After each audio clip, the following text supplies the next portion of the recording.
An eye for an eye makes the whole world blind. आंख के बदले आंख पूरी दुनिया को अंधा बना देती है. ये महात्मा गांधी की कोट्स है. Everyone, I'm Sardar Vallabhbhai Patel, the Iron Man of India. Before independence, I promoted the Quit India movement. After independence, I persuaded all the princely states to join as one country. Hence, I am also called the unifier of India. I am happy that the Indian government dedicated the world's tallest statue at 182 meters in height at Gujarat for me. Jai Hind. ஒரு கதை இருக்கு. ஒரு மலை, பெரிய மலை, பாறை. 3 தவளைங்க அது ஏறி போனோம். 3 தவளைங்க ஏறி போனோம். கம்ப்ளீட் அங்கே தேனூர் இருக்கும், பாம்பு இருக்கும், தேள் இருக்கும், பல்லு இருக்கும், எல்லாமே இருக்கும். போறது ரொம்ப கஷ்டம்.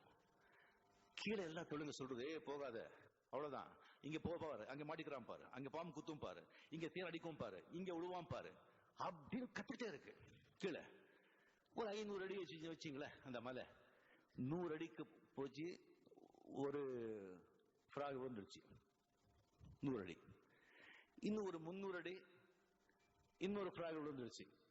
இன்னொன்னு போயிட்டே இருக்கு. எல்லாருக்கும் ஆச்சரியம், என்னடா போயிடுச்சு, அந்த மலைய தொட்டுடுச்சு. இதுக்கெல்லாம் ஷாக் ஆயிடுச்சு. எப்படியா போச்சு அது அப்படி கேட்டாங்க. என்ன ஒன்னும் கேட்காதா? அது காது கேட்காது.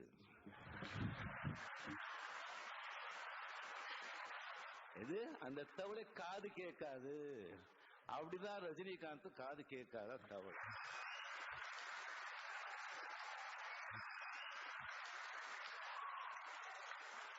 இது எனக்கு என்னமோ ஞானோதயம் நான் கண்டுபிடிச்சது கிடையாது. நான் பழகின பெரிய பெரிய மனிதர்கள் கிட்ட நான் கத்துக்கிட்டது. Sivaji sir, NTR sir, Rajkumar sir, இங்க உட்கார்ந்துருக்காங்க பாருங்க, கலைஞர் சார், அவங்க எல்லாம் பிராக்டிஸ் பண்ணிட்டு இருக்கிறது. எது எடுத்துக்கணுமோ அதை எடுத்துப்பாங்க, மிச்சது விட்டுடுவாங்க. போட்டாலும் சரி, தூற்றுனாலும் சரி. இல்லைன்னா அவ்வளவுதான், மனசு உடைஞ்சு முன்னுக்கு போக மாட்டோம். பினிஷ். பேசினவங்க பேசிட்டோம். வாழ்க்கையில சில சந்தர்ப்பங்கள்ல மனிதர்கள் மத்தியில பேச நம்ம செவடர்கள் ஆகணும். அப்போதான் நம்ம ஏதாவது சாதிக்க முடியும். இல்லைன்னா வாழ்க்கையை வீணா போயிடும். Quite courageous and heroic, but it later became whose husbands were killed in the 18-day-long war. Sati was not practiced in order to send the husband and wife into heaven, but because widows entitled to some of the family property after their husband's death. Parasara Smriti says that a widow or a married woman whose husband has left her for good can remarry if she so decides. Thank you.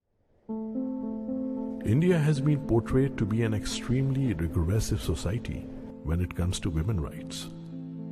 Feminists continue attacking the Hindu traditions, framing them as Brahmanical and patriarchal at large.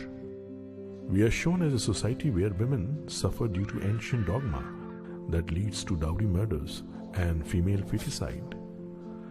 Now let us look around the world a little bit.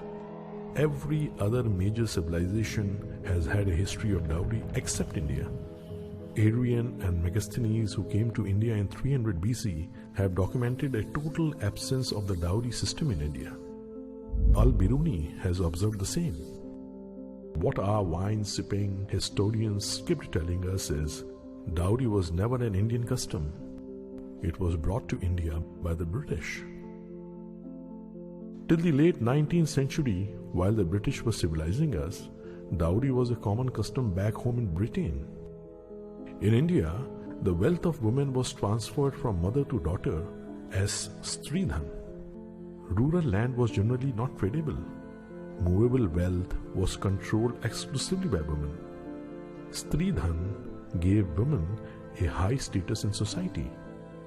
The British passed laws that made property tradable and that only males could inherit it. The Raj would confiscate your land if you did not have a male heir.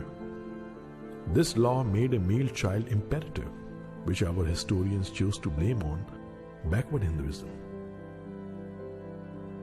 More spouses are killed in the US for insurance money than in India for dowry. But no one makes insurance murders in the US a cultural crime. Colonial consciousness turns every crime into a crime of native culture, while in the master race, a crime remains an aberration, merely a criminal act. How funny that the West has always mocked India for women's rights, while they were themselves Talibanized until the 19th century.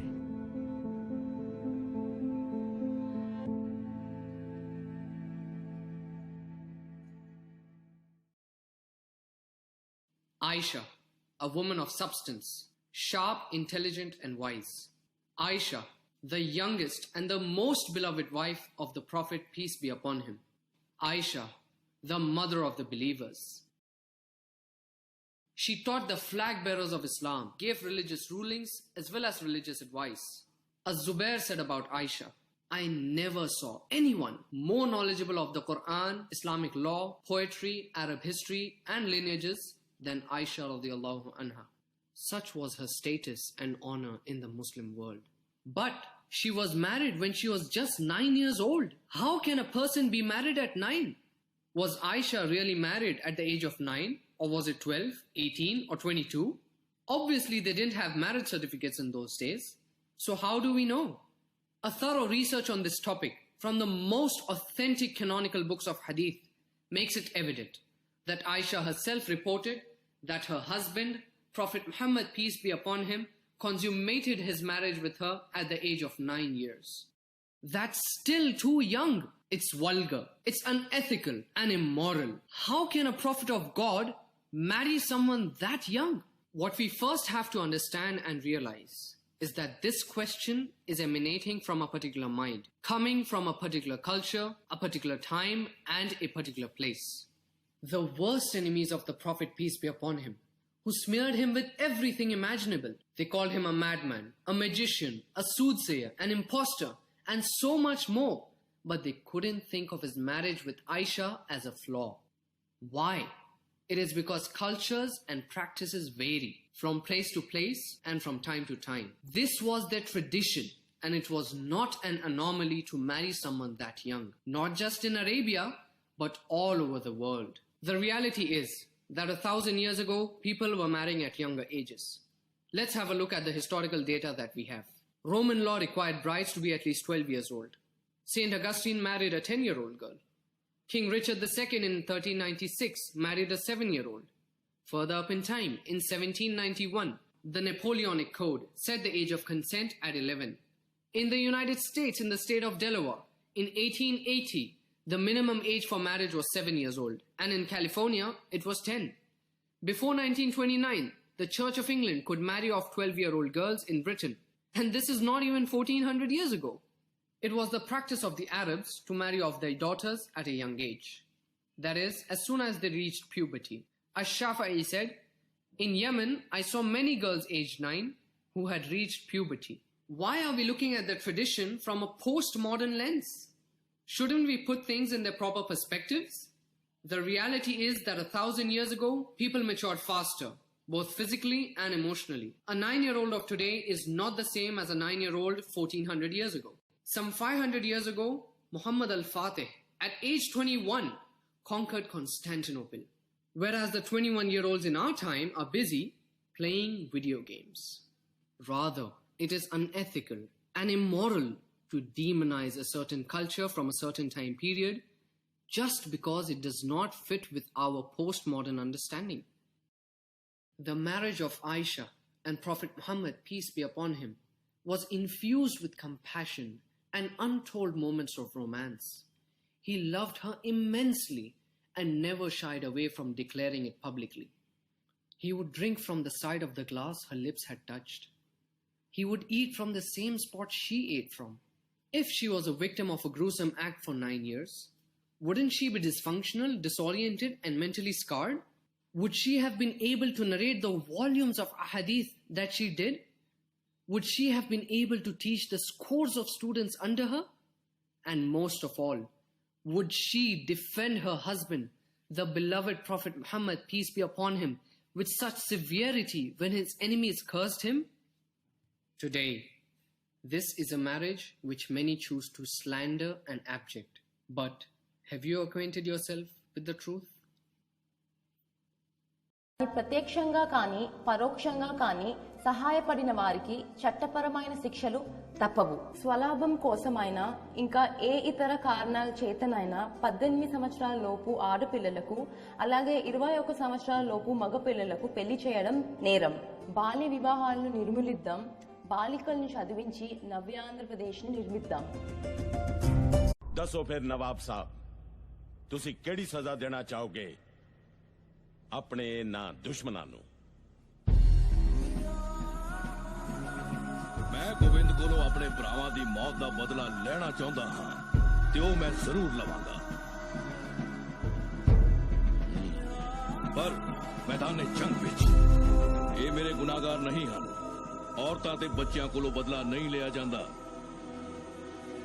मैं चाहुंदा हां इंसानियत के नाते गोविंद दी मां ते ओहदे बच्चियां रिहा कर दिता जावे. नवाब साहब, तुझे साबित कर दिता कि एक अच्छा इंसान ही सच्चा मुसलमान हो सकता है. 2008 ਵਿੱਚ ਡਾਕਟਰ ਕਲਾਮ ਇੱਕ ਵਾਰ ਫਿਰ ਵੇਈਂ ਦੀ ਕਾਰ ਸੇਵਾ ਨੂੰ ਦੇਖਣ ਲਈ ਆਏ. I believe, just like Baba Balbir Singh ji is doing, is one message he is giving. Message is God is happy, the Almighty is happy when you worship in Gurudwara. Also, all the rivers also clean. God is happy. That's the message. What the message tell me? God is happy. God is happy when you pray for Almighty through worship in the Gurudwara, our mosque, our temple, our church, and also keeping clean all around us, the particularly rivers. ਪਵਿੱਤਰ ਕਾਲੀ ਵੇਈਂ ਦੀ The Union government have decided to increase the age of marriage of women from 18 to 21, and I wholeheartedly support this motion. The reason of supporting this motion is because of something which I have seen in the society. Because some of my friends who were girls got married at the age of 18 and they were constantly complaining that they have lost something major in their life and they are unable to access education after getting married. And I have seen some of my friends who did not get married at the age of 18 constantly pressurized by their family members to get married as soon as possible, and they were in lot of stress and they were unable to focus on their present education. So this new law by the central government will have a positive effect for the women in our country because they will be able to study more. They will be able to live life in a much more independent manner. They won't be pressurized by their family members. So this law also might change the mindset of people regarding marriage is concerned. So that's all for 1 minute. Have a good day.